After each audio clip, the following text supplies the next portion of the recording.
C'est une vision que les médias nous ont annoncée comme impossible. Donald Trump est président des États-Unis. Donald Trump écrasant vainqueur de l'élection présidentielle. C'est raz-de-marée. Et pourtant c'est la réalité. Malgré une campagne de dénigrement hors norme dans tous les médias, on a quelqu'un qui est menteur, sexiste, xénophobe, populiste, autocrate et qui est élu président des États-Unis. Donald Trump est de retour. Cette victoire écrasante qui choque, qui dérange, laisse un goût amer dans une sphère médiatique qui avait misé jusqu'au jour J sur un autre scénario. Je vous assure que la présidente Harris aura une politique atlantiste. Alors, comment est-il possible qu'il se soit trompé à ce point? Simple erreur d'analyse, ou ont-ils été emportés dans un aveuglement idéologique? Avec des discours uniformisés et des arguments souvent plus militants qu'analytiques, cette campagne a révélé la fragilité d'un système où l'opinion remplace l'information. Ce narratif ne fait plus mouche et une partie de la population commence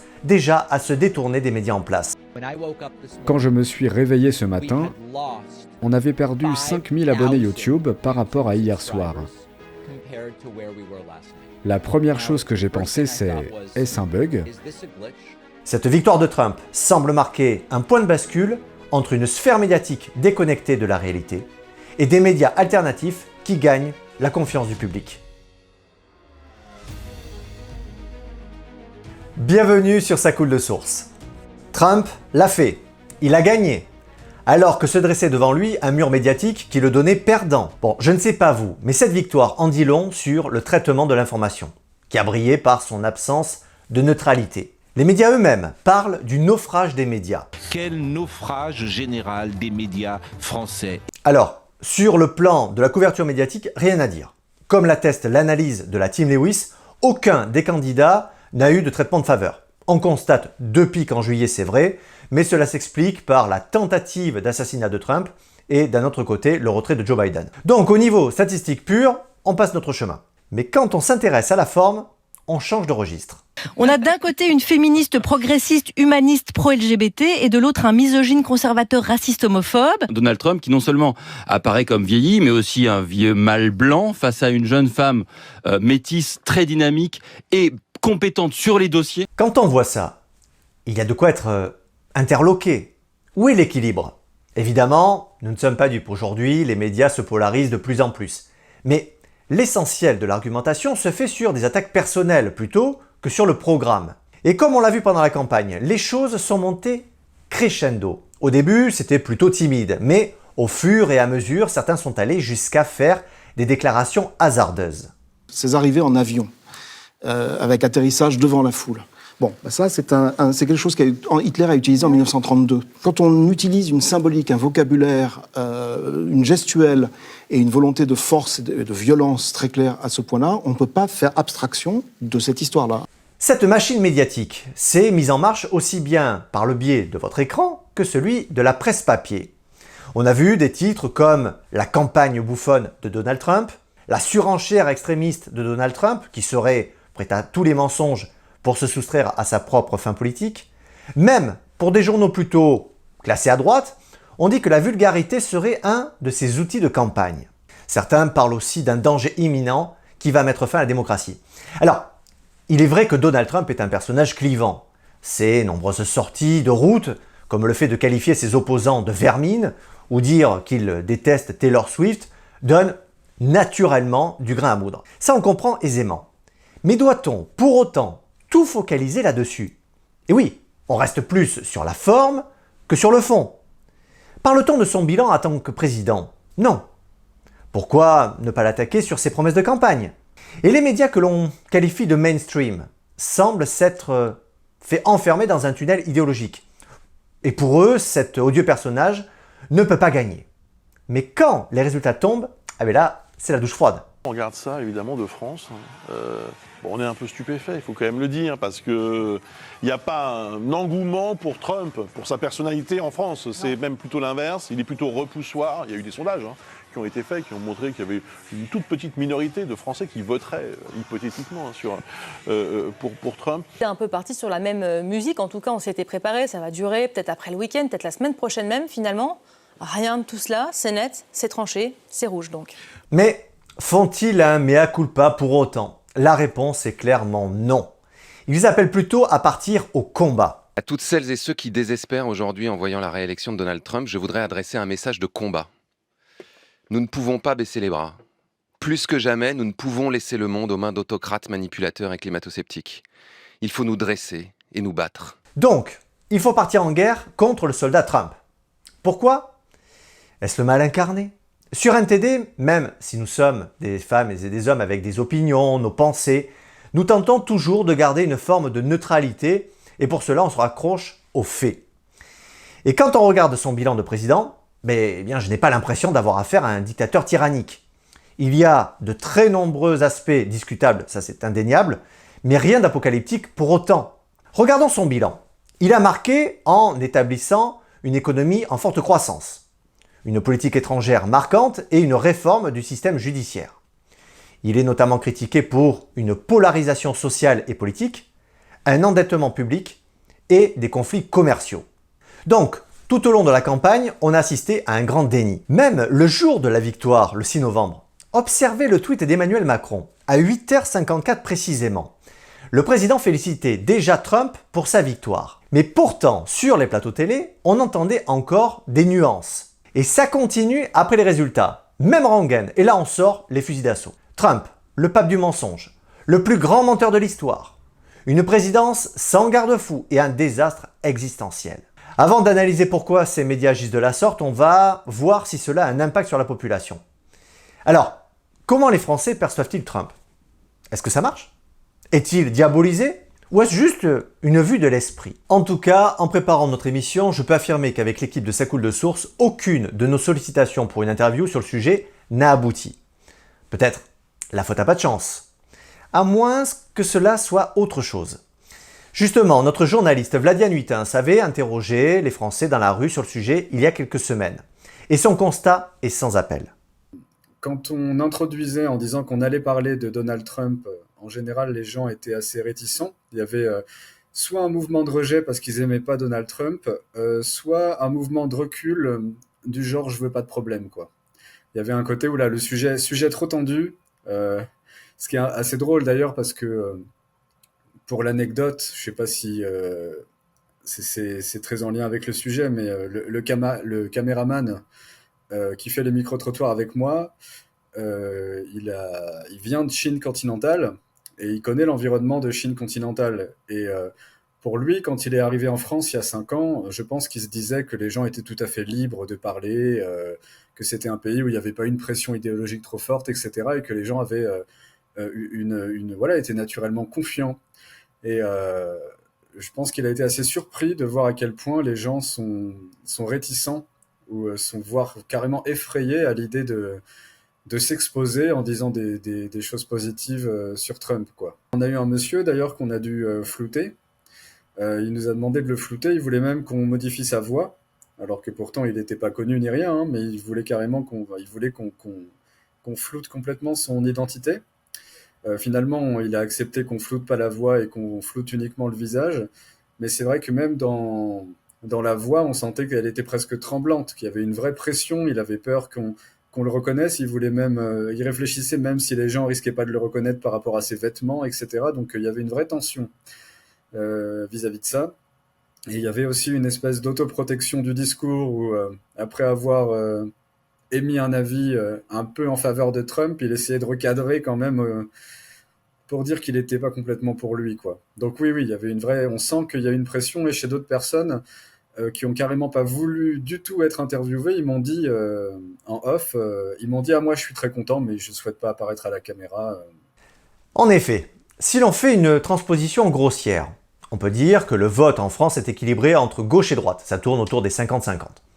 Alors, si on part de ce postulat, pourquoi a-t-on autant de mal à trouver quelqu'un qui soit favorable à Trump? Parce que la campagne de dénigrement fonctionne, c'est ça. Trump serait un fou qui n'a aucune maîtrise de lui-même. Enfin, c'est le portrait que les médias veulent donner. Alors pourquoi faire tout ça? Eh bien, là on rentre dans le cœur de notre émission. Parce que les médias ont peur que cela brise l'ordre établi. Trump, avec son style populiste et son rejet des institutions transnationales, est perçu comme une menace directe à ce système. En se retirant par exemple des accords internationaux comme l'OTAN et les accords de Paris, il a désaligné les États-Unis avec la vision globaliste, défendue par les élites politiques, économiques et là, médiatiques. Il s'attaque aux valeurs idéologiques empreintes de wokisme et de progressisme qui est défendu par ce que je qualifierais de sphère médiatique bien pensante. Et il veut frapper fort dès son premier jour de mandat. On day one, I will revoke Joe Biden's cruel policies on so-called gender-affirming care. Ridiculous. I will sign a new executive order instructing every federal agency to cease all programs that promote the concept of sex and gender transition at any age. Et ça fait mouche. Les médias se rebiffent. Car ce à quoi veut s'attaquer Trump est justement les idées qui sont largement véhiculées par la sphère médiatique que j'ai qualifiée de bien pensante. Mais en votant pour Trump, les Américains ont marqué clairement leur opposition. Jérôme Fourquet, directeur de l'IFOP, le confirme. On a dans cet électorat, comme dans l'électorat en général, comme cette question économique, avec des années Trump qui ont laissé un bon souvenir à une majorité d'Américains et qui disent, sans théoriser les choses, sous Trump, on gagnait mieux notre vie, la vie était moins dure, on était au plein emploi, etc. C'est aussi, Hubert Védrine en parlait, le retour du bâton ou le retour du balancier d'un centre de gravité de la société américaine qui était allé sans doute très très loin dans la dérive wokiste. C'est en quelque sorte deux visions du monde qui s'opposent. Celle des médias plutôt dans une mouvance progressiste et une population plus traditionnaliste. Alors les médias suivent-ils un agenda? J'ai envie de vous répondre, oui et non. Oui, car tout ce qui ne serait pas en étroite ligne avec l'idéologie est dégagé manu militari. Même si un exemple ne permet pas de tout expliquer, il offre quand même un éclairage intéressant. On pense par exemple à Philippe Verdier. Je ne sais pas si vous vous souvenez, c'est l'ancien chef météo de France Télévisions qui a été évincé de l'antenne après avoir écrit un livre jugé climato-sceptique. Il parle de la machine de guerre médiatique qui est destinée à nous maintenir dans la peur et dans l'idéologie. Et comme lui n'était pas dans cette idéologie, il a été limogé. Dans ce cas précis, il semblerait que les médias suivent un agenda dans lequel il ne faut pas déroger. Mais dans le même temps, est-ce de leur faute? Comment faire valoir une idée différente au sein de si grosses machines, comme peuvent l'être TF1, France 2 ou BFM? Il ne faut pas oublier que le paysage médiatique français est détenu par seulement quelques acteurs qui se comptent sur le doigt d'une main. Ces médias, donc, se retrouvent pieds et poings liés aux ordres d'intérêts globalistes. Même si parfois on voit quelques personnes sortir quelque peu du chemin, en fait, ils quittent jamais vraiment le sentier des yeux. En plus, dans notre sujet d'aujourd'hui, les États-Unis, en arrière-plan, sont la vitrine du monde. Et tout ce qui se passe là-bas a des répercussions chez nous. Donc, prendre le risque de mettre Trump à la Maison-Blanche, c'est tout un environnement politico-médiatique qui pourrait être bousculé. Prenons l'histoire d'inscrire l'IVG dans notre Constitution. Est-ce que ce n'est pas le parfait exemple? Car à la base, sa remise en cause se passait sur le sol américain, on est d'accord. Mais les médias qui ont monté l'affaire en épingle, en menaçant que cela s'applique aussi sur notre territoire, n'ont-ils pas péché par idéologie? Là encore, on en revient aux faits. Ni Emmanuel Macron, ni son gouvernement, ni même les Français n'ont évoqué la question à l'époque. Alors pourquoi en faire les gros titres? Par peur. Peur que tout ce qui se passe là-bas se transpose ici. Du coup, les médias sont politiquement captifs, soit par idéologie pure, soit par conformisme. Et ce manque de diversité d'opinion conduit inéluctablement vers une déconnexion du public. Car, là on peut le dire, cette victoire est une véritable claque pour les médias de grand chemin. Ce revers incroyable a conduit une partie de la population à se détourner d'eux. À force de répéter inlassablement que cet homme ne pouvait pas gagner, qu'il était impossible qu'il arrive à la présidence, bien les médias ont perdu en crédibilité. Et les désabonnements s'enchaînent. Quand je me suis réveillé ce matin, on avait perdu 5000 abonnés YouTube par rapport à hier soir. La première chose que j'ai pensé, c'est « Est-ce un bug? Nous sommes sur YouTube depuis 15 ans, quelque chose comme ça, et les abonnés, ça ne fait qu'augmenter. Ils ne diminuent jamais, ils augmentent. Est-ce que quelque chose ne va pas avec ma chaîne? Est-ce que quelqu'un attaque ma chaîne? Qu'est-ce qui se passe? J'ai donc commencé à envoyer des messages. J'ai envoyé un message à Brian Tyler Cohen, à Tyler Cohen, à Brian Cohen et à Brian Tyler, à tous. J'ai envoyé des messages à Jesse Dallimore, à Luke Beasley, à Farron Cousins et à Sam Seder. Et sur chacune de nos chaînes, depuis hier soir, il y a une hémorragie d'abonnés. Que se passe-t-il exactement? Voici un graphique. Comme vous pouvez le voir, les abonnés montent, montent, montent, et maintenant ils descendent. Et il ne s'agit pas seulement des abonnés YouTube. Nous assistons à des annulations records d'adhésions payantes. Des annulations records. Et tout ça, au profit de qui? Des réseaux sociaux et des médias alternatifs, qui eux ont sérieusement gagné du terrain. Alors, après avoir été dans le déni, certains médias en place s'inquiètent. Ces réseaux sociaux qui façonnent l'opinion, You are the media now, a posté ce matin le patron de Tesla. C'est vous le média maintenant, dit-il aux utilisateurs de son réseau X. Traduction, oubliez les journalistes et les médias traditionnels. C'est ici que se fait l'information. Les réseaux sociaux sont devenus le quatrième pouvoir. Virginie Joron, députée européen, enfonce le clou. La réalité, c'est que l'influence médiatique de l'établissement ne cesse de diminuer. Les médias alternatifs, les réseaux sociaux informent et se battent pour établir la vérité. Elle aussi appelle à se battre. La plus grande leçon que nous donne la victoire de Donald Trump contre les projets mortifères des élites mondialistes, c'est « fight, fight, fight ». Combattez, combattez, combattez, comme il l'avait scandé après avoir été blessé par balle en juillet dernier. N'abandonnez jamais, parce que la victoire est à notre portée. Finalement, la victoire de Donald Trump dépasse largement le cadre électoral. Elle symbolise un tournant majeur dans notre rapport à l'information et aux médias. Aujourd'hui, nous assistons à un point que je qualifie de bascule. L'ère des narratifs univoques semble toucher à sa fin. Le public réclame autre chose, une information équilibrée, des analyses qui confrontent plusieurs points de vue et surtout des médias capables de se remettre en question. Alors oui, cette élection marque un tournant.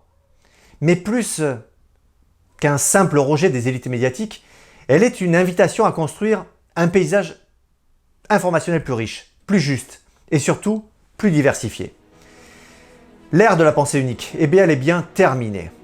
Reste à savoir ce que nous en ferons.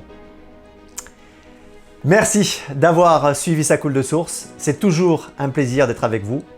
En attendant, prenez soin les uns des autres et restez libres.